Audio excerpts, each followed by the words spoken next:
Hi guys எல்லாரும் எப்படி இருக்கீங்க? இன்னைக்கு நான் உங்களுக்கு ஒரு சூப்பரான சைஃபை மூவியை கொண்டு வந்திருக்கேன்.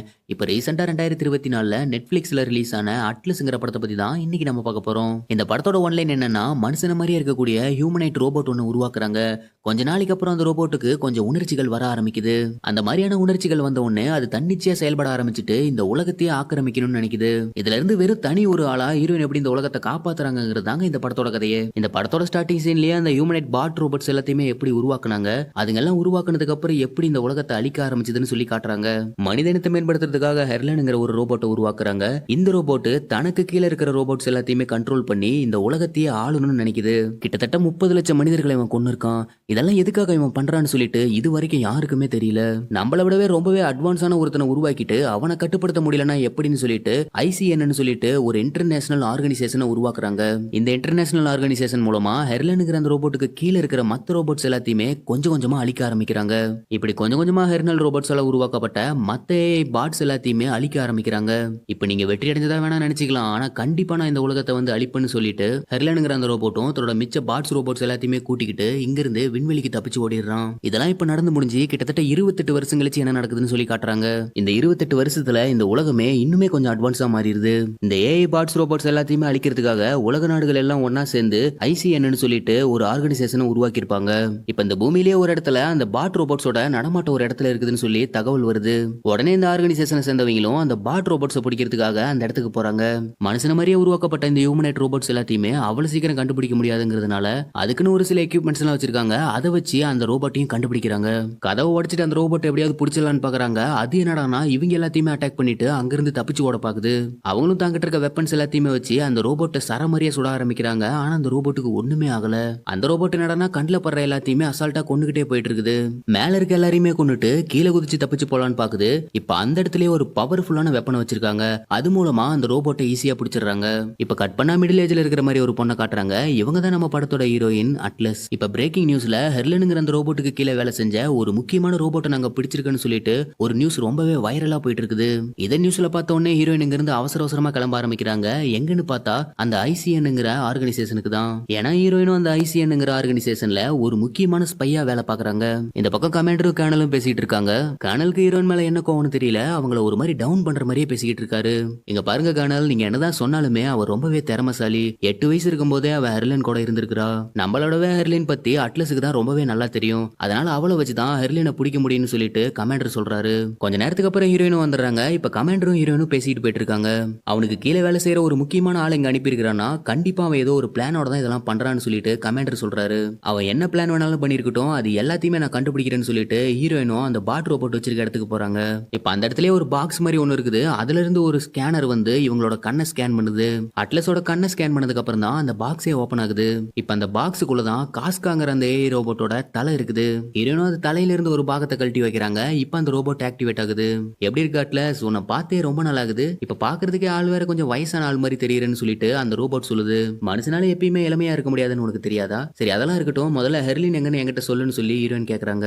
உங்ககிட்ட அவர் எங்க இருப்பாருன்னு அவ்வளவு சீக்கிரம் நான் சொல்லிடுவேன்னு நினைக்கிறியா? அந்த அளவுக்கு நான் ஒன்னும் முட்டாள் கிடையாதுன்னு சொல்லிட்டு காஸ்காங்கிற அந்த ரோபோட் சொல்லுது. ஓ அப்படியா, சரி அப்ப நானே கண்டுபிடிச்சிக்கிறேன்னு சொல்லிட்டு அட்லஸும் காஸ்காங்கிற அந்த ரோபோட்டோட மூளையை ஹேக் பண்ண ஆரம்பிக்கிறாங்க. அதுக்கப்புறம் ஹெர்லின் எங்க இருக்கிறாங்கிற விஷயத்தை ஈஸியா கண்டுபிடிச்சிடுறாங்க. இப்ப எனக்கு தேவையான எல்லா தகவலுமே கிடைச்சிருச்சு. இதுக்கு மேல நீ எனக்கு தேவையில்லைன்னு சொல்லிட்டு அந்த காஸ்காங்கிற ரோபோட்டை அங்கேயே ஹீரோயின் அழிச்சிடுறாங்க. 28 வருஷமா நம்ம தேடிட்டு இருந்த அட்வான்ஸ் ரோபோட்டான ஹெர்லினை ரொம்பவே திறமையா அட்லஸ் கண்டுபிடிச்சிருக்காங்கன்னு சொல்லிட்டு எல்லாருமே அட்லஸை பாராட்ட ஆரம்பிக்கிறாங்க. இப்ப கமாண்டரும் ஹீரோயினும் தனியா பேசிட்டு இருக்காங்க. கமாண்டர் ஹீரோயினை பார்த்து ஹெர்லினை கண்டுபிடிக்கிறதுக்காக உன்னோட வாழ்க்கையில நீ பாதி செலவழிச்சிருக்க, இதுக்கு மேல போய் நீ ரெஸ்ட் எடு, உன்னோட உதவி எங்களுக்கு தேவையில்லைன்னு சொல்லிட்டு கமாண்டர் சொல்றாரு. இங்க பாருங்க, என்னால மட்டும்தான் ஹெர்லின் அழிக்க முடியும், ஏன்னா எனக்கு தான் அவனை பத்தி நல்லா தெரியும்னு சொல்லிட்டு அட்லஸ் சொல்றாங்க. அதனால தயவு செஞ்சு நீ புரிஞ்சுக்கங்க, நான் கண்டிப்பா அந்த மிஷின்ல இருந்தே ஆகணும்னு சொல்லிட்டு அட்லஸ் சொல்றாங்க. சரின்னு சொல்லிட்டு வேற வழியே இல்லாம கமாண்டர் ஒத்துக்கிறாரு. ஆனா நீ தனியா போறது இல்ல, இந்த மிஷினுக்கும் கூட காணலும் வருவாருன்னு சொல்லிட்டு கமாண்டர் சொல்றாரு. ஏற்கனவே அட்லஸுக்கும் காணலுக்கும் சுத்தமா ஒத்து வராது, இதுல அவன் கூட தான் நான் போகணுமான்னு சொல்லிட்டு லைட்டா ஹீரோயின் கொஞ்சம் கடுப்பாகிறாங்க. அடுத்த சீன்லயே காணலும் நம்ம சும்மா போறது இல்ல, நம்ம ஒரு சில வெப்பன்ஸ் எல்லாம் எடுத்துட்டு போகணும்னு சொல்லிட்டு அங்க இருக்கிற ஒரு சாம்பர் ரோபோட்டை காட்டுறாங்க. ஹீரோயினுக்கு சின்ன வயசுல இருந்தே இந்த ஏஐ ரோபோட்ஸ் எதையுமே சுத்தமா பிடிக்காது. இதெல்லாம் எடுத்துட்டு போகணுமா அப்படின்னு சொல்லிட்டு ஹீரோயின் கேக்குறாங்க. அதுக்கு அந்த ஏஐ ரோபோட்டும் கொஞ்சம் பார்த்து பேசுங்க, என்னோட பேரு ஜோயின்னு சொல்லுது. ஒரு நிமிஷம், இதுக்கு நான் பேசுறதெல்லாம் எப்படி புரியுதுன்னு சொல்லிட்டு ஹீரோயின் கேக்குறாங்க. இங்க பாருங்க, நீங்க என்ன அது இதுன்னு கூப்பிடுறது எனக்கு கொஞ்சம் ஒரு மாதிரி இருக்குது, அதனால நீங்க பேரை சொல்லி கூப்பிடுங்களேன்னு சொல்லிட்டு அந்த ரோபோட் சொல்லுது. கிட்டத்தட்ட மனுஷன மாதிரி ஒரு ஃபீலிங் இருக்கிற மாதிரி பேசுது. கர்னலும் நாங்க 2 பேருமே நியூரான் லிங்க் மூலமா கனெக்ட்ல இருக்கிறோம். கிட்டத்தட்ட இவ்வளவு ஒரு பொண்ணு மாதிரி தான் சொல்லிட்டு கர்னல் சொல்றாரு. நியூரான் லிங்கை தடை செய்யறதுக்கான எக்கச்சக்கமான காரணம் இருந்துச்சு, அதை எப்படி நீங்க இப்ப யூஸ் பண்ணலாம்னு சொல்லிட்டு அட்லஸ் கேக்குறாங்க. இங்க பாருங்க அட்லஸ், உங்க அம்மா ரொம்பவே திறமைசாலி. அவங்க கண்டுபிடிச்ச இந்த நியூரான் லிங்க் மூலமா ரோபோட்டோட தாட்ஸையும் மனுஷனோட தாட்ஸையும் இணைக்கணும்னு நினைச்சாங்க. இது ரெண்டுமே ஒண்ணு சேர்ந்தா மனுஷனும் ரோபோட்டும் ஒன்னாயிருவாங்க. இததான் இதுக்கு முன்னாடி உங்க அம்மா உருவாக்க ட்ரை பண்ணிட்டு இருந்தாங்க. அதை மாடலா வச்சுதான் நாங்க இதை உருவாக்கியிருக்கோம். இந்த உலகம் முழுக்க ஏஐ டெக்னாலஜி வளர்றதுக்கே உங்க அம்மா தான் ஒரு முக்கியமான காரணமா இருந்திருக்காங்கன்னு சொல்லிட்டு கர்னல் சொல்றாரு. சரி, நீங்க என்னமோ பண்ணிக்கங்க, எனக்கு இதுக்கு சம்மந்தமே இல்லைன்னு சொல்லிட்டு அட்லஸ் சொல்லிடுறாங்க. இப்ப அடுத்த நாளே ஹெர்லினை லொகேட் பண்ண அந்த இடத்துக்கு ஸ்பேஸ் ஷிப்ல கிளம்ப ஆரம்பிக்கிறாங்க. பூமியை விட்டு ஸ்பேஸ்க்கு வந்தா பூமியை சுத்தியுமே ஒரு மிகப்பெரிய சீல்டு மாதிரி ஒன்னு உருவாக்கி வச்சிருக்காங்க. வெளியிருந்து அனுமதி இல்லாம எதுவுமே உள்ள வர முடியாது, உள்ள இருந்து அனுமதி இல்லாம எதுவுமே வெளியே போக முடியாது. ஹெர்லினுங்கிறவனும் திரும்ப வந்து பூமியை அட்டாக் பண்ணக்கூடாதுங்கிறதுக்காக தான் இந்த அளவுக்கு பாதுகாப்பான விஷயங்களை இவங்க ரெடி பண்ணி வச்சிருக்காங்க. ஸ்பேஸ்ல போயிட்டு இருக்கும்போது ஹெர்லினோட சில முக்கியமான விஷயங்கள் எல்லாத்தையுமே டாக்குமெண்டா கர்னலோட டீமுக்கு அட்லஸ் கொடுக்குறாங்க. இந்த மாதிரி பேப்பர் டாக்குமெண்ட்ஸ் எல்லாம் வச்சுக்கிட்டு நாங்க என்ன பண்ண போறோம், எங்கிட்ட தான் ஏஐ டெக்னாலஜி இருக்குதுன்னு சொல்லிட்டு அவங்க எல்லாருமே சொல்றாங்க. இங்க பாருங்க, நீங்க யாருமே இந்த டாக்குமெண்ட்ஸ் எதையுமே நியூரான் லிங்க் மூலமா டவுன்லோட் பண்ணக்கூடாது. எல்லாருமே முதல்ல அதை கழட்டுங்கன்னு சொல்லிட்டு ஹீரோயின் சொல்றாங்க. எல்லாருமே அந்த நியூரான் லிங்கை காதுல இருந்து கழட்டி எடுக்கிறாங்க. இங்க பாருங்க, நீங்க போறது உண்மையிலேயே ரொம்ப ஆபத்தான இடம். அங்க என்ன வேணாலும் நடக்கலாம். அது எதையுமே என்னால இப்ப சொல்ல முடியாது. அதனால நீங்க எந்த ஒரு ஏஐ டெக்னாலஜியுமே நம்பாம உங்களை நம்புங்கன்னு சொல்லிட்டு ஹீரோயின் சொல்றாங்க. சரி காய், சொன்னதெல்லாம் புரியுதுல, இன்னும் 30 நிமிஷத்துல நம்ம அந்த இடத்துக்கு போயிருவோம், எல்லாம் முதல்ல தயாராகுங்கன்னு சொல்லிட்டு கர்னல் சொல்றாரு. அதுக்கப்புறம் இந்த பக்கம் கர்னலும் ஹீரோயினும் தனியா பேசிட்டு இருக்காங்க. இங்க பாருங்க கர்னல், அவன் என்ன வேணாலும் பண்ணுவான். அவனோட பிளான் என்னன்னு சொல்லிட்டு நம்மள கண்டுபிடிக்க முடியாத அளவுக்கு நம்மள குழப்பறதுக்கு தான் அவன் பார்ப்பான். அவன் எதை எப்ப பண்ணுவான்னு சொல்லிட்டு யாருக்குமே தெரியாது. அதனால நீங்க கொஞ்சம் ஜாக்கிரதையா உங்க டீமை பாத்துக்கங்கன்னு சொல்லிட்டு ஹீரோயின் சொல்றாங்க. இப்படி இவங்க பேசிட்டு இருக்கும்போது அந்த ஸ்பேஸ் ஷிப்பை ஏதோ ஒண்ணு வந்து அட்டாக் பண்ணுது. பூமி மாதிரியே இருக்கக்கூடிய ஒரு கிரகம் மாதிரி தெரியுது. அந்த கிரகத்துல இருந்து தான் ஒரு மிசைல் மாதிரி வந்து இவங்க எல்லாரையுமே அட்டாக் பண்ணுது. இப்ப அந்த ஸ்பேஸ் ஷிப்பை அந்த கிரகத்துல விழ ஆரம்பிக்குது. கர்னல் ஒரு ரோபோட் குள்ள இருப்பாரு. அந்த ரோபோட் மூலமா ஹீரோயினை காப்பாத்தி இவங்களை கொண்டு போய் வேற ஒரு ரோபோட்ல உட்கார வைக்கிறாரு. இங்க பாரு அட்லஸ், உனக்கு ஏஐனா சுத்தமா பிடிக்காதுன்னு எனக்கு நல்லாவே தெரியும். ஆனா பாரு, இப்ப இந்த ஏஐ தான் உன்னை காப்பாத்த போகுதுன்னு சொல்லிட்டு அங்க இருந்து அந்த ரோபோட்டை எஜெக்ட் பண்ணி விட்டுறாரு. ஹீரோயினும் கொஞ்சம் கொஞ்சமா கீழே விழுந்துகிட்டு இருக்காங்க. இதுக்கு இடையில அந்த கிரகத்துல இருந்து நிறைய ரோபோட்ஸ் வந்து அட்டாக் பண்ண ஆரம்பிக்குது. அது எல்லாத்துல இருந்து எப்படியோ ஹீரோயின் தப்பிச்சு கீழே லேண்ட் ஆயிடுறாங்க. அப்படி லேண்ட் ஆகும்போது அந்த சேக்ல அவங்க அப்படியே மயக்கம் போட்டு விழுந்துடுறாங்க.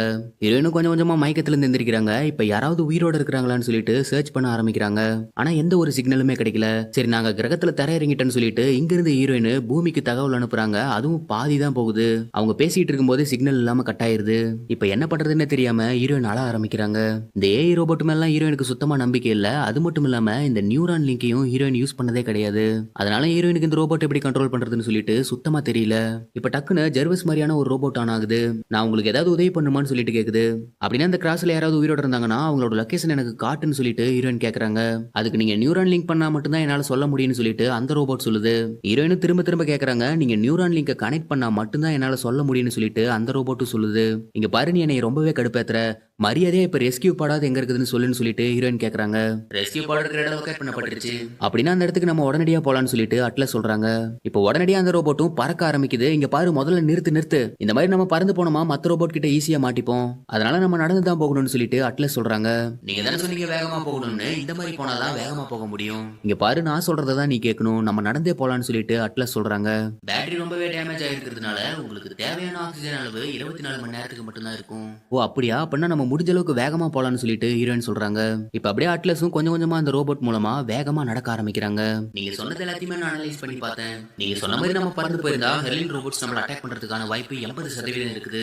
அப்படின்னா நான் சொல்றது எல்லாத்தையுமே நீ அனலைஸ் பண்ணிட்டு இருக்கியா? சரியா சொன்னீங்க. உங்க மூலமா தான் நான் எல்லாத்தையுமே கத்துக்கிட்டு இருக்கேன். சரி, இதுல என்னென்ன வெப்பன்ஸ் இருக்குதுன்னு எனக்கு கொஞ்சம் காட்ட முடியுமா? நீங்க நியூரான் லிங்கை கனெக்ட் பண்ணீங்கன்னா உங்களுக்கு தேவையான டீடைல்ஸ் எல்லாத்தையுமே உங்களோட மூளையில நான் இம்போர்ட் பண்ணிடுவேன். என் மண்டைக்குள்ள யாரையுமே போகிறதுக்கு நான் அனுமதிக்க மாட்டேன்னு சொல்லிட்டு அட்லஸ் சொல்றாங்க.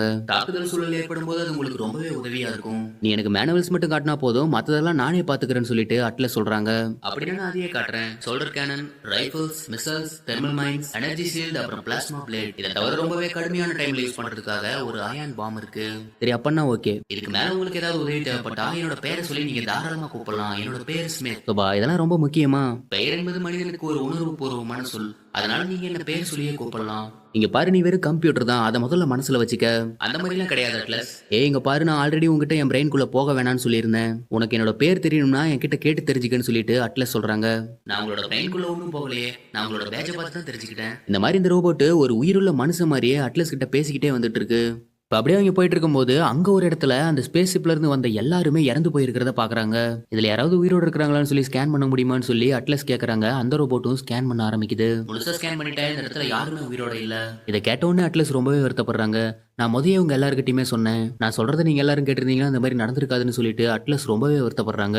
இறந்தவங்களோட டேக்ஸ் எல்லாத்தையுமே இப்ப அட்லஸ் கலெக்ட் பண்ண ஆரம்பிக்கிறாங்க. அப்படி கலெக்ட் பண்ணிட்டு இருக்கும்போது தான் ஜோயிங்கிற அந்த ரோபோட் அந்த இடத்துல நொறுங்கி போய் கிடக்கிறத பாக்குறாங்க. அப்படின்னா கர்னல் உயிரோட இருக்கிறதுக்கு வாய்ப்பு இருக்குதான்னு சொல்லிட்டு ஸ்மித் கிட்ட கேக்குறாங்க. ரேடார் சென்சார்ல யாரோ ஒருத்தர் நகர மாதிரி தெரியுது. அப்படின்னா அது கர்னல் தானா? இவர் உங்களுக்கு தெரியுமா? இவன் காஸ்கா வச்சே, இவனை நான் பூமியிலேயே கொண்டுட்டேன், இவன் எப்படி இங்க இருக்கிறான்? அப்பனா அந்த ஹெர்லின் இவன மாதிரியே மிகப்பெரிய படையவே உருவாக்கி இருப்பான் போலயே. நீங்க சொன்னது சரிதான், இந்த இடத்துல 5-6 பேருக்கு மேல இருக்காங்க. இப்போ உடனடியே நம்ம சண்டை போட்டே ஆகணும். எது சண்டை போடணுமா? முதல்ல இங்கிருந்து கிளம்புன்னு சொல்லிட்டு அட்லஸ் அங்கிருந்து ஓட ஆரம்பிக்கிறாங்க. அந்த ஏஐ பாட்ஸ் ரோபோட்ஸ் எல்லாமே அட்லஸ் துரத்த ஆரம்பிக்குது. ஸ்மித் உன்னால முடிஞ்ச அளவுக்கு வேகமா போகணும்னு சொல்லிட்டு அட்லஸ் சொல்றாங்க. இவனுக்கு நம்மள விடவே மாட்டானுங்க போலயே. சரி இவனுங்களை எப்படி நம்ம சொல்றது? நீங்க நியூரான் லிங்க் கனெக்ட் பண்ணீங்கன்னா ஈஸியா சொல்ல முடியும். முதல்ல வாயை மூடிட்டு நான் சொல்றது செய், அவங்கள முதல்ல சூட் பண்ணுன்னு சொல்லிட்டு அட்லஸ் சொல்றாங்க. ஸ்மித்தும் இந்த பக்கம் வர எல்லா ரோபோட்டையுமே சுட ஆரம்பிக்கிறான். அட்லஸும் தன்னால முடிஞ்ச அளவுக்கு வேகமா ஓடிட்டு இருக்காங்க. இப்போ ஒரு கட்டத்துக்கு மேல எல்லா ரோபோட்ஸுமே ஒன்னா சேர்ந்து இவங்களை சுத்து போட்டுறாங்க. இப்போ நீ உடனடியா அந்த அயான் பாம்ஸை யூஸ் பண்ணுன்னு சொல்லிட்டு அட்லஸ் சொல்றாங்க. எனக்கு இந்த டைம்ல அந்த பாம்பை யூஸ் பண்றது சரியா படல, அது ரொம்பவே ஆபத்தானது. வாயை மூடிட்டு நான் சொல்றத முதல்ல செய். இப்ப ஸ்மித்தும் பாம்பை ஆக்டிவேட் பண்ணுது. அங்கிருந்து எல்லா ஏஐ பாட் ரோபோட்ஸ் எல்லாமே கொஞ்ச நேரத்திலேயே அழிஞ்சு போயிருது. அந்த இடம் முழுக்க ஒரு புல் பூண்டு கூட இல்லாம சாம்பல் ஆயிருது. இப்ப திடீர்னு அந்த காஸ்காங்கிற ரோபோட்டும் பார்த்து ரொம்ப நாள் ஆச்சு அட்லஸ் அப்படின்னு சொல்லிட்டு அட்டாக் பண்றதுக்காக கிட்ட வருது. இப்ப திடீர்னு அந்த இடமே அதிர ஆரம்பிக்குது. அட்லஸ் நான் உங்ககிட்ட ஒரு விஷயத்தை சொல்ல மறந்துட்டேன். இந்த அயன் பாம்பை யூஸ் பண்ணா அந்த இடத்துக்கு கீழே ஒரு மிகப்பெரிய புதக்குழியே உருவாகும். இப்படி ஸ்மித் சொல்லிட்டு இருக்கும்போது அந்த இடத்துல ஒரு மிகப்பெரிய புதக்குழி உருவாகி அதுக்குள்ள அட்லஸ் விழுந்துடுறாங்க. அப்படி விழுந்ததுல அட்லஸோட கால் உடைஞ்சிருது. உடஞ்சு போனவங்க காலை உடனடியா சரி பண்ணி ஆகணும். அதுக்கான வேலைகளை நான் இப்ப பண்றேன். இப்ப ஸ்மித்ங்கிற அந்த ரோபோட்டும் உடஞ்சு போன ஹீரோயினோட காலுக்கு ஒரு பிளேட்டை வச்சு அட்டாச் பண்ணுது. வழியில அட்லஸும் பயங்கரமா கத்த ஆரம்பிக்கிறாங்க. இந்த லாலிபாப்ல உங்களுக்கு தேவையான எனர்ஜி எல்லாம் இருக்கும். இதை கேட்ட உடனே அட்லஸ் சிரிக்க ஆரம்பிக்கிறாங்க. உன்னை பார்த்தாலே வேடிக்கையா இருக்குதுன்னு சொல்லிட்டு. இது உங்களுக்கு ரொம்பவே முக்கியமானது. இந்த இடத்துல இருந்து வெளியே போறதுக்கு ஏதாவது ஐடியா வச்சிருக்கியான்னு சொல்லிட்டு அட்லஸ் கேக்குறாங்க. நீங்க நியூரான் லிங்க் மூலமா என் கூட கனெக்ட் ஆனீங்கன்னா நம்ம 2 பேருமே சேர்ந்துங்கிறது தப்பிக்கலாம். நம்ம 2 பேரோட தாட்ஸும் ஒன்னா சேரும்போது அதை வச்சு நம்ம இங்க இருந்து ஈஸியா தப்பிக்கலாம். அதுக்கு நீங்க நியூரான் லிங்கை கனெக்ட் பண்ணணும். இப்ப அட்லஸுங்க இருந்து தப்பிச்சானுங்கிறதுக்காக வேற வழியே இல்லாம நியூரான் லிங்கை கனெக்ட் பண்ண சொல்றாங்க. ப்ராசஸ் ஆரம்பிக்குது. அதுக்கு முன்னாடி உங்களை பத்தின எல்லா விஷயத்தையும் நான் தெரிஞ்சுக்கணும். அதனால உங்க மூளைக்குள்ள ஆழமா போறதுக்கு என்னை அனுமதிங்க. சரி நான் உன்னை அனுமதிக்கிறேன்னு சொல்லிட்டு அட்லஸ் சொல்லிடுறாங்க. இந்த பக்கம் காஸ்காங்கிற அந்த ரோபோட் ஹெர்லின் கிட்ட அட்லஸ் இந்த கிரகத்துக்கு வந்திருக்கிறத பத்தி சொல்றான். முதல்ல அவளை கண்டுபிடின்னு சொல்லிட்டு ஹெர்லினும் இந்த பக்கம் வரான். அப்பதான் தெரியுது இந்த கர்னலுங்கிறவர் சாகவே இல்ல, இன்னும் உயிரோட தான் இருக்கிறாரு. எனக்கு அந்த ஸ்பேஸ் ஷிப்போட ஒரு முக்கியமான கோட் தேவைப்படுதுன்னு சொல்லிட்டு கர்னலோட கண்ணுக்குள்ள விரல விட்டு எதையோ நோண்டிட்டு இருக்கான். அதுல இருந்து இவனுக்கு தேவையான கோடையும் எடுத்துக்கிறான். இந்த பக்கம் அட்லஸுக்கும் 40% ஸ்மித்தோட லிங்க் ஆனதுனால அவங்களால ஸ்மித்தோட 40% பவர் யூஸ் பண்ண முடியும். நம்ம தப்பிக்கிறதுக்கான வழியை நான் கண்டுபிடிச்சிட்டேன். இப்ப நம்ம உடனடியா தப்பிச்சு போலான்னு சொல்லிட்டு அங்கிருந்து மண்ணை பொழந்துகிட்டு மேல வந்துடுறாங்க. இப்ப அப்படியே கொஞ்சம் கொஞ்சமா அந்த கிரகத்திலே இருக்கிற காடு மாதிரி ஒரு இடத்துல போயிட்டு இருக்காங்க. இப்படி போயிட்டு இருக்கும்போதே ஸ்மித்தும் அட்லஸும் நல்லா பேசிட்டு இருக்காங்க. அவங்க 2 பேருமே கொஞ்சம் க்ளோஸ் ஆயிடுறாங்க. இப்ப அந்த காட்டுக்கு நடுவுலயே ஒரு மிகப்பெரிய ஆர்மி பேஸ அட்லஸ் கண்டுபிடிக்கிறாங்க. எத்தனை வருஷமா கொஞ்சம் கொஞ்சமா பூமியில இருந்து இந்த எக்யூப்மெண்ட்ஸ் எல்லாம் திருடிட்டு வந்திருப்பான்னு தெரியலையே. அது மட்டும் இல்லாம நம்மளோட சிப்பும் அங்கதான் இருக்குதுன்னு சொல்லிட்டு அட்லஸ் சொல்றாங்க. இப்ப அட்லஸ் கொஞ்சம் பதட்டமாக ஆரம்பிக்கிறாங்க. ஏன்னா அந்த சிப்ல இந்த பாதி உலகத்தையே அழிக்கிற அளவுக்கு ஒரு பவர்ஃபுல்லான பாம்பை கொண்டு வந்திருப்பாங்க. அந்த பாம் அதுல இருக்கிற விஷயம் மட்டும் அவனுக்கு தெரிஞ்சிச்சுன்னா என்ன ஆகுமோ தெரியலன்னு சொல்லிட்டு அட்லஸ் கொஞ்சம் பயப்பட ஆரம்பிக்கிறாங்க. அங்க அந்த பாட்ஸ் ரோபோட் எல்லாமே அட்லஸை பார்த்துட்டு அட்டாக் பண்ண வருதுங்க. இவங்களும் தப்பிச்சு ஓட பாக்குறாங்க. அந்த டைம்ல ஸ்மித்தை யாரோ ஹேக் பண்ணிடுறாங்க. இதனால அட்லஸ் வசமா அவங்க கிட்ட மாட்டிக்கிறாங்க. இந்த பக்கம் அட்லஸ் அந்த கிரகத்துல இருந்து பூமிக்கு அனுப்பின மெசேஜ் கிடைச்சிருது. இந்த மெசேஜ் ஃபுல்லா வராம பாதியா வந்திருக்குதுன்னு சொல்லிட்டு கமாண்டருக்கு ஒரு சந்தேகம் வர ஆரம்பிக்குது. அதனால ஏதோ ஒரு பிரச்சனைங்கிறத மட்டும் அவர் நல்லா புரிஞ்சுக்கிறாரு. எதுக்கும் எல்லா போர்ஸையும் ரெடியா வைங்க, நம்ம போறதுக்கான வேலையை ஆரம்பிக்கலாம்னு சொல்லிட்டு கமாண்டர் சொல்லிடுறாரு. இந்த பக்கம் அந்த ஹெர்லினுங்கிற மனுஷன மாதிரி இருக்கக்கூடிய ரோபோட்டும் அட்லஸ் கிட்ட வந்து பேச ஆரம்பிக்குது. நீ அம்மா மாதிரி அழகா இருக்க தெரியுமா? நீங்க வருவன்னு சொல்லிட்டு எனக்கு நல்லாவே தெரியும் அட்லஸ். இது எல்லாமே நான் போட்ட பிளான் தான் சொல்லிட்டு அர்லன் சொல்ல ஆரம்பிக்கிறான். இதெல்லாம் எப்படி அவன் பிளான் சொல்றானா, இந்த காஸ்காங்கிற ரோபோட்டை பூமிக்கு அனுப்புனவனே வந்தான். அவன் எப்படியாவது அந்த ஆர்கனைசேஷன் கிட்ட மாட்ட வச்சு அவன் மூலமா அட்லஸ் அர்லின் இருக்கிற இடத்த கண்டுபிடிச்சு இங்க வரணுங்கிறது தான் இவனோட பிளானு. இவன் ஏன் அட்லஸை பார்த்து நீ அம்மா மாதிரி இருக்கிறேன்னு சொல்றானா, அட்லஸோட அம்மா தான் இந்த ஹெர்லினுங்கிற ரோபோட்டையே உருவாக்கி இருப்பாங்க. கிட்டத்தட்ட அட்லஸும் ஹர்லினும் ஒரு அண்ணன் தங்கச்சி மாதிரி. அம்மா என்னை உருவாக்குனதே இந்த உலகத்தை காப்பாத்தணுங்கிறதுக்காகவும் இந்த உலகத்துக்கு புதிய விஷயங்களை கொடுக்கணுங்கிறதுக்காகவும் தான். ஆனா இந்த உலகத்துல வாழ்ந்துகிட்டு இருக்க மனுஷங்க எல்லாருமே தான் தான் பெரிய ஆளுன்னு சொல்லிட்டு ஒருத்தன் அழிச்சுக்கிட்டு வாழ்ந்துகிட்டு இருக்கீங்க. இந்த உலகத்தையே நீங்க தான் அழிக்கிறீங்க. என்னோட பிளானே இந்த உலகத்துல இருக்கிற எல்லாரையுமே அழிச்சிட்டு அந்த சாம்பல்ல எங்கள மாதிரி இருக்கிற பாட் ரோபோட்ஸ் நாங்க உருவாக்குவோம். அது மூலமா உங்க இடத்துல இருந்து நாங்க வாழ ஆரம்பிப்போம். இது எல்லாத்துக்குமே எனக்கு ஒரே ஒரு விஷயம் தான் தேவைப்படுது, அந்த பூமிக்குள்ள போறதுக்கான கோட் நம்பர். அந்த ஆர்கனைசேஷன்ல இருக்கிற ஒருத்தனான காணல் கிட்ட இருந்து எனக்கு தேவையான கோட் நம்பர் 1 எடுத்துக்கிட்டேன். இன்னும் ஒரே ஒரு கோட் நம்பர் இருந்தா போதும், அது உன்கிட்ட தான் இருக்குதுன்னு சொல்லிட்டு கனல் கிட்ட இருந்து எப்படி அந்த கோட் நம்பர் எடுத்தானோ அதே மாதிரியே அட்லஸோட கண்ணுல இருந்து அந்த கோட் நம்பரையும் எடுத்துக்கிறான். அவன் போனதுக்கு அப்புறம் என்னாலதான் இந்த உலகமே அழிய போகுதுன்னு சொல்லிட்டு அட்லஸ் ரொம்பவே வருத்தப்படுறாங்க. இந்த பக்கம் கர்னல் மயக்கத்துல இருந்து எந்திரிக்கிறாரு. அவர் இன்னும் சாகல, உயிரோட தான் இருக்கிறாரு போல. அவரோட காலர்ல தான் இந்த ஆக்சிஜன் மாதிரி ஒரு இது மாட்டிருப்பாங்க, அது குறைஞ்சிக்கிட்டே வருது. அட்லஸோட ஆக்சிஜனும் இன்னும் கொஞ்ச நேரத்துல குறைஞ்சிரும். இப்ப கர்னல் என்ன சொல்றாருன்னா, என்கிட்ட இருக்க நியூரான் லிங்க் மூலமா ஸ்மித்தை கூப்பிடுன்னு சொல்லிட்டு அவர்கிட்ட இருந்த நியூரான் லிங்க ஹீரோயின் கிட்ட கொடுக்குறாரு. அதை வாங்கின அட்லஸும் ஸ்மித் கூட கனெக்ட் பண்ண ட்ரை பண்றாங்க. ஸ்மித் ப்ளீஸ் ப்ளீஸ் எப்படியாவது கனெக்ட் ஆகுன்னு சொல்லிட்டு கதற ஆரம்பிக்கிறாங்க. இந்த அளவுக்கு நீ கஷ்டப்படுங்கிற அவசியமே இல்லையே ஸ்மித், இங்கிருந்து நம்ம உடனடியா தப்பிச்சாகணும்னு சொல்லிட்டு அட்லஸ் சொல்றாங்க. என்னோட நியூரான் லிங்க்ல நீங்க இன்னும் முழுசா கனெக்ட் ஆகல. அப்படி கனெக்ட் ஆனா மட்டும்தான் என்னால தன்னிச்சையா செயல்பட முடியும். அதுக்கு நான் உங்க மூளைக்குள்ள டீப்பா போகணும். இப்பதான் அட்லஸ் நடந்த எல்லா உண்மையுமே சொல்ல ஆரம்பிக்கிறாங்க. இந்த உலகம் அழியறதுக்கான காரணமே நான் தான். என்னோட அம்மா என் மேல ரொம்பவே பாசமா இருந்தாங்க. ஆனா எப்ப இந்த ஹெர்லின் வந்தானோ அப்பத்துல இருந்தே எங்க அம்மா என்னை கண்டுக்கிறதே கிடையாது. ஒரு நாள் நான் அவன் கூட நியூரான் லிங்க்ல கனெக்ட் ஆகி அவனோட கோட்ஸை மாத்த சொன்னேன். அவன் அம்மாவுக்கு தெரியாம பண்றது தப்புன்னு சொன்னான். இருந்தாலும் நான் தான் அவனை வற்புறுத்தி அதை பண்ண சொன்னேன். அதனால அவன் தன்னிச்சையா செயல்பட ஆரம்பிச்சான். அதனால அவன் எங்க அம்மாவையும் கொன்னுட்டான். எங்க அம்மா செத்ததுக்கும் நான் தான் காரணம், இப்ப இந்த உலகம் அழிய போறதுக்கும் நான் தான் காரணம்னு சொல்லிட்டு அட்லஸ் அழுக ஆரம்பிக்கிறாங்க. இப்ப இவங்க மனசுல இருந்த எல்லா உண்மையுமே சொன்னதுனால ஸ்மித்தோட எண்ணங்களும் அட்லஸோட எண்ணங்களும் முழுசா கனெக்ட் ஆயிருது. இனிமே அடிச்சு தூள் கலப்ப வேண்டியதான்னு சொல்லிட்டு ஃபுல் பவரோட ஸ்மித் அந்த இடத்துக்கு வந்துடுறான். அட்லஸ் நான் வந்துட்டேன், முதல்ல எங்க 2 பேத்தையுமே இதுல இருந்து விடுவின்னு சொல்லிட்டு அட்லஸ் சொல்றாங்க. என்கிட்ட இருந்த எல்லா வெப்பனுமே அவங்க எடுத்துட்டாங்க. இப்ப நமக்கு சண்டை போறது கூட வெப்பன் இல்ல, அப்படின்னா நம்மளே அப்கிரேட் பண்ணிட வேண்டியதான்னு சொல்லிட்டு அங்க இருக்கிற வெப்பன்ஸ் எல்லாத்தையுமே எடுத்து அட்லஸ் அப்கிரேட் பண்ண ஆரம்பிக்கிறாங்க. இப்ப அப்படியே சூப்பரா 4 கையோட ஒரு அப்கிரேட் பண்ணிட்டு அங்க இருக்கிற பாட் ரோபோட்ஸ் எல்லாத்தையுமே அடிச்சு நொறுக்க ஆரம்பிக்கிறாங்க. இந்த பக்கம் அந்த கர்னலும் தாங்கிட்ட இருக்கிற வெப்பனை வச்சு அட்லஸ் காப்பாத்துறதுக்காக அந்த இடத்துலயே ஒரு கெமிக்கல் பாம் இருக்கும். அந்த பாம்பை பார்த்து சுட்டு அந்த இடத்தையே வெடிக்க வைக்கிறாரு. இதனால அந்த இடத்துல இருந்த எல்லா பாட் ரோபோட்ஸும் கர்னலும் சேர்ந்து அழிஞ்சு போயிடுறாரு. இப்ப அந்த இடத்துக்கு அந்த ஹெர்லினும் வந்துடுறான். அவங்ககிட்ட இருக்க கண்ணு வச்சு ஹீரோயின் அட்டாக் பண்ண ஆரம்பிக்கிறான். இவங்க கிட்ட வெப்பனும் இல்லாததுனால அங்கிருந்து தப்பிச்சு ஓட ஆரம்பிக்கிறாங்க. அதே டைம்ல அவன் உலகத்தை அழிக்கிறதுக்காக ரெடி பண்ணி வச்சிருந்த சிப்பும் அங்கிருந்து கிளம்ப பாக்குது. இதை உடனடியா நம்ம தடுத்து நிறுத்தி ஆகணும்னு சொல்லிட்டு பக்கத்துல கிடக்கிற கன் எல்லாத்தையுமே ஒன்னா சேர்த்து ஒரு வெப்பனை உருவாக்கி அது மூலமா மேல பறந்துகிட்டு இருக்க அந்த சிப்பை சுட்டுறாங்க. பறந்துகிட்டு இருந்த அந்த சிப்பும் வெடிச்சு செதற ஆரம்பிக்குது. என்னோட திட்டம் எல்லாத்தையும் நீ கெடுத்துட்டேன்னு சொல்லிட்டு கடுப்புல அந்த ஹெர்லினும் அவனோட கையவே கத்தியா மாத்தி அட்லஸ் கூட சண்டை போட ஆரம்பிக்கிறான். இப்ப இவங்க 2 பேத்துக்கும் நடுவுல ஒரு மிகப்பெரிய சண்டையே நடக்குது. அந்த ஹெர்லினும் ஸ்மித் மேல ஏறி சரமாரியா தன்னோட கத்தியால குத்த ஆரம்பிக்கிறான். அட்லஸும் டக்குன்னு ஒரு பெல்ட்டையை போட்டு அவங்க இருந்து தப்பிச்சிடுறாங்க. இப்ப நார்மலா சண்டை போட்டா பத்தாதுன்னு சொல்லிட்டு அந்த கத்தியவே ஒரு சாட்டை மாதிரி மாத்தி சண்டை போட ஆரம்பிக்கிறான். இப்படி சண்டை போட்டுட்டு இருக்கும் போது அட்லஸ் அடிபட்டு உள்ளே மயங்கிடுறாங்க. அட்லஸ் எந்திரி, நான் சொல்றது உனக்கு கேக்குதா? மெத்த என்னதான் சொன்னாலும் அட்லஸ் எந்திரிக்கிற மாதிரி தெரியல, அவங்க மயக்கத்துல இருக்காங்க. இப்ப அட்லஸை காப்பாத்துறதுக்காக அட்லஸ் தன்னோட கையில எடுத்து வச்சுக்கிட்டு அந்த ஹெர்லின் கூட ஸ்மித் சண்டை போட ஆரம்பிக்கிறான். ஒரு கட்டத்துக்கு மேல ஸ்மித் ரோபோட்டை ஹெர்லின் அடிச்சு நொறுக்கிடுறான். இப்ப ஸ்மித்தோட கதையை முடிக்கலான்னு வரும்போது பின்னாடி இருந்து ஒரு இரும்பு லாட் எடுத்து அவன் தலையில ஒரே சொருகு. அந்த இடத்துலயே ஆள் காலி ஆயிடுறான். இப்ப இறந்து போன அந்த ஹெர்லினோட மூளையில இருந்து அவங்களுக்கு தேவையான சிப்பை கழட்டி எடுத்துடுறாங்க. இந்த பக்கம் ஸ்மித்தும் என்கிட்ட இருந்த எனர்ஜி எல்லாம் காலி ஆயிருச்சு. என்கிட்ட இருக்க எல்லா எனர்ஜியுமே வச்சு உனக்கு தேவையான ஆக்சிஜனை என்னால கொடுக்க முடியும். அதுக்கான ப்ராசஸ் இப்ப ஆரம்பிக்குதுன்னு சொல்லிட்டு அட்லஸோட ஆக்சிஜனுக்கு தேவையான எனர்ஜியை ஸ்மித் கொடுத்துறான். இதனால அவனோட பவர் எல்லாம் இறந்து அவன் அழிஞ்சு போயிடுறான். இதே டைம்ல கமாண்டர் மூலமா பூமியில இருந்து அனுப்பி வச்ச சோல்ஜர்ஸ் எல்லாருமே அந்த கிரகத்துக்கு வந்துடுறாங்க.